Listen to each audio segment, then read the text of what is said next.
Assalamualaikum warahmatullahi wabarakatuh. My name is Ainiyatur Rahma from the class, and today I would like to present about nonverbal communication. So, what do you think about this picture? What do this picture mean? Yeah, this picture indicates nonverbal communication. And what is nonverbal communication? Nonverbal communication is communication that is used to convey a matter or an idea without saying a word or sentence. Knowing of nonverbal communication is crucial to success when communicating across culture. Communicating nonverbally involves the many aspects of communication that convey meaning without words.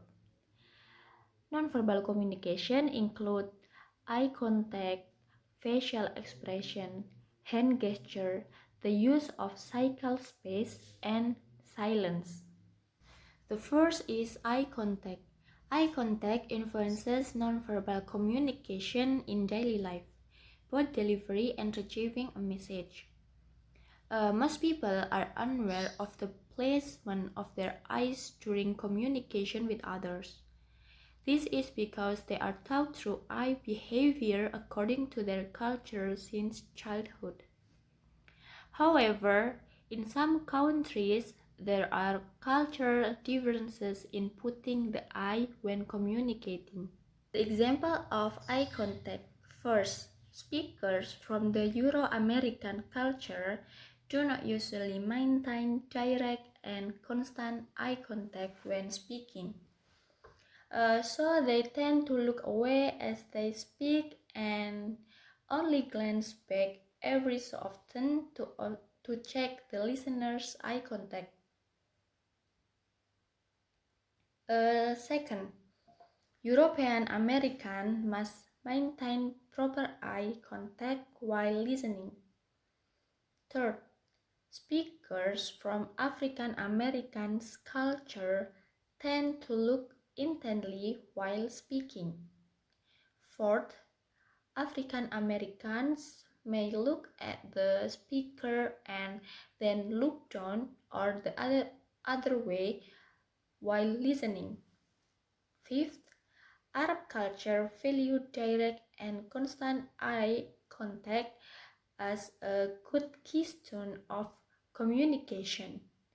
Sixth, people in the United States tend to glance furtively at strangers. So, from these examples, show that knowing eye placement behavior in various cultures is essential to avoiding negative assumption and getting good communication. Second, facial expression. Facial expression vary greatly across culture as they convey many emotions such as anger, happiness, sadness, and surprise. To illustrate this variation, we discuss two aspects of facial expression, a smile and a nod. The example of smiling. In Russian culture, smile without reason is stupid thing. They only smile at people they know and people they like. And in Norway, anyone who smiles at a stranger will be deemed drunk. US people may smile frequently at perfect strangers to indicate they mean no harm. Fourth, Indonesians often smile at foreigners to show their friendliness. The example of nodding. In America, nodding means that the person agrees.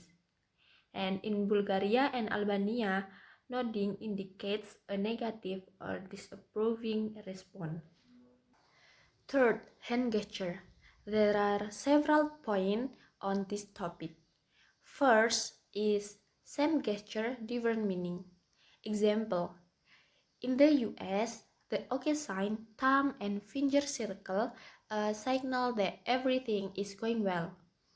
In the Paraguay, Singapore, and Russian, the OK sign is considered vulgar. In France, the OK sign means nothing or zero, as in the idea is worthless. In Japan, the OK sign means money. A thumb up gesture has a negative meaning in the Middle East, where the thumb should never be used alone in gesture. And in US, thumb up gesture means good. It's also used to hitch a ride. Second, posture and body language. Posture is another area where culture differences can cause miscommunication. Example, in French, executive and government officials are expected to sit with erect posture. In US, a slouching posture can simply mean that a person is relaxed regardless of their position in society. In many cultures, slumping posture and slow walk with head cast downward may indicate that someone is troubled or sad. Shrug of the shoulder can indicate "I don't know."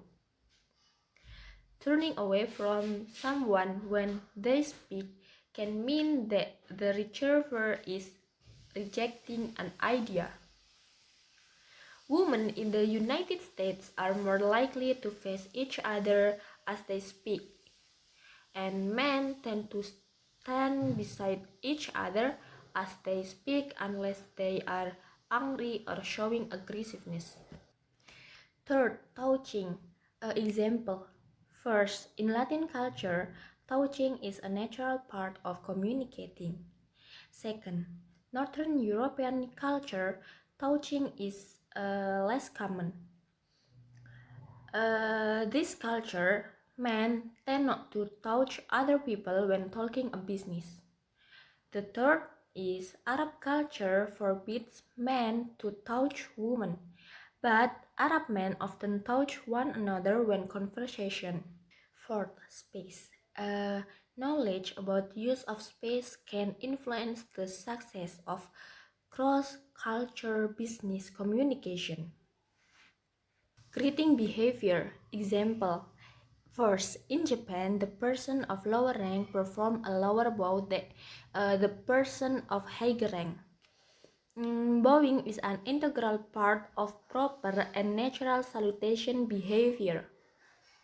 Second, in the Hindu culture, the namaste gesture, hands together and head quickly bowed, indicates respect for someone of rank. Third, in Slavic and European culture, they exchange cheek kissing for greeting behavior. And then conversational distance. Example, business people from British culture are taught to prefer a large speaking distance, as much as 3 or 4 feet in public areas.